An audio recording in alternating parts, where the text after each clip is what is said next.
Assalomu alaykum, hurmatli mijozlar. Chakana kreditlar bo'yicha yangi kredit turimiz ochilgan. Qanchadan beri chiqyapti?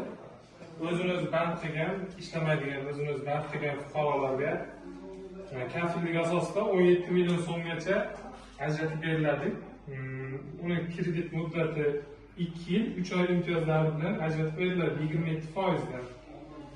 Kartın kredit maqsadi bu bir nechta yo'nalishlari bor. Dehqon bozorlarida qishloq xo'jaligi mahsulotlari sotish, tikish bichish ishlarini yo'lga qo'yish, novvoychilik, yana video, foto, surat olish xizmatlarini yo'lga qo'yish va yana bir qancha yo'nalishlari bor. Kredit ajratish, plastik karta ochib ajratib beriladi.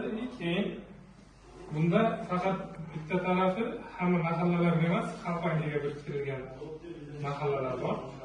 O'sha mahalla fuqarolarga ajratiladi. Bu mahallalarga tog'or mahallalardan Navon, Qorabdoliqqa, Yassikechuv, Ilonlik, Aracha mahallasi.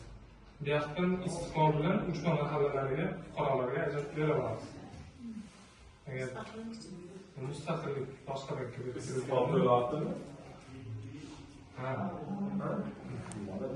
qo'shimcha savollar bo'lsa, yana tushunmagan joylarga pasport esa plastik archiv sizlardan so'rashmi?